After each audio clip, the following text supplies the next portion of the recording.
வந்து சொல்லியிருந்தீங்க 2019 அவார்ட் வாங்கும்போது இதான் எங்க அம்மா அப்பா ஃபர்ஸ்ட் நான் அவார்ட் வாங்குறத பாக்குறாங்க ஆமா. அப்படின்னு. இப்ப அந்த நம்பிக்கை கண்டிப்பா வந்திருக்கும்னு நினைக்கிறேன்.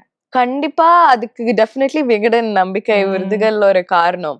ஏன்னா அந்த அவார்டு கிடைக்கும் பொழுது ஏன்னா அப்பா அம்மாக்கு வந்து மீடியா பத்தி ஐடியாவே கிடையாது. அண்ட் பொதுவாவே ஊர் சைடுல எல்லாம் என்னன்னா மீடியானா மோசமான இடம் ம். அப்படிங்கிற அந்த சினிமாக்காரி அப்படின்னு வந்து சொல்லுவாங்க. இட்ஸ் லைக் அ இன்சல்ட் தான். நெகட்டிவா தான் பார்ப்பாங்க. நீங்க சென்னைக்கு வந்தீங்கன்னா மாறிடுவீங்க. சினிமாக்கு போனீங்கன்னா மாறிடுவீங்க. It's not a safe space. நெறைய அபியூஸ் நடக்குது. அப்படின்ற மாதிரி ஒரு ஃபசாடு இருக்கு. எல்லா இண்டஸ்ட்ரியிலயும் ப்ராப்ளம்ஸ் இருக்கு. நான் ஃபர்ஸ்ட் மீடியாக்கு போறேன்னு சொல்லும்போது, சுத்தி இருக்கிறவங்கலாம் அப்படிதான் வந்து பேசினாங்க. சோ அது வந்து நமக்கு வந்து நம்ம சொல்லிட்டு போறீங்க அப்படின்னு நான் ஈஸியா எடுத்துப்பேன். அப்பா அம்மாக்கு அது ஃபேஸ் பண்ணறது கொஞ்சம் கஷ்டம் இல்ல. சோ டெய்லி வந்து பொண்ண போய் மீடியா காமிச்சிட்டீங்களே, இப்படி பண்ணிட்டீங்களே, இப்படி கஷ்டப்பட்டு படிக்க வச்சு இப்படி பண்ணிட்டீங்களேன்னா, எப்படிங்க பண்ணிட்டாங்க? நான் இப்ப என்ன பண்ணேன்? ஏதாவது கொலை குத்தம் பண்ணிட்டு ஜெயிலுக்கா போனேன்? சினிமாக்கு தானே போனேன். அந்த மாதிரி இருக்கும். சோ அந்த இதுல அவங்களுக்கு நெறைய பயம் இருந்துச்சு. எங்க இதனால ஏதாவது நடக்காம போயிடுமோ நம்ம பொண்ணுக்கு அப்படின்னு. பட் விகடன் அப்போ அவார்ட் வரும்போது நான் வந்து போடுங்க எல்லாருக்கும் டிக்கெட் எல்லாம் கிளம்புங்க சென்னைக்கு வந்து பாருங்க அங்க என்ன நடக்குதுன்னு. சோ எவ்ளோ இம்பார்ட்டன்ஸ் எனக்கு குடுத்தாங்க அப்படிங்கறத அவங்கனால வந்து புரிஞ்சுக்கவே முடியல. நீ இவ்ளோ பெரிய ஆளா?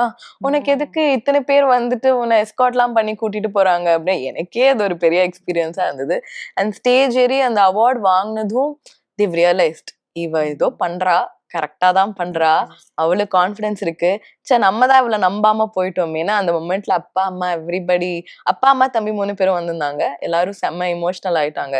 சில நேரங்கள்ல அடுத்தவங்க பேச்ச கேட்காம, அடமென்ட்டா, பிடிவாதமா, திமிரு பிடிச்ச கழுதைன்னு சொல்லுவாங்கல்ல, அந்த மாரி இருக்கிறது வந்து ஓகே தான். அப்படின்னு அப்படி கொஞ்சம் திமிரு பிடிச்ச கழுதையா இருந்ததுனால தான் இன்னைக்கு I think I am here வேர் நீங்க கேள்வி கேட்கறதுக்கு பதில் சொல்ற ஒரு பிரிவிலேஜ்ல இருக்கேன்னு சொல்லணும். சோ அப்போ விகடன் என்ன இதுல எனக்கு நம்பிக்கை விருதுகள் குடுத்தாங்கன்னு தெரியல. நிஜமாவே எனக்கு அது ஒரு பெரிய நம்பிக்கையா வந்து மாறிருச்சு. இன்னும் அடுத்து விருது வாங்குற அளவுக்கு பெருசா எதுவும் பண்ணலங்கிற ஒரு வருத்தம் இருக்கு. கூடிய சீக்கிரம் அடுத்த நம்பிக்கை விருதுகள வாங்கி அடுத்த கட்டத்துக்கு போணும். அதே மாரி மறுபடியும் அதே மாரி ஒரு கோட்ல இருக்கேன். நம்ம ஏன் இங்க இருக்கோம் அந்த கோட்ல? அந்த கோட்ட கடக்கிறதுக்கு சீக்கிரமா இன்னொரு விருது வாங்கணும்னு ஆசையும் இருக்கு.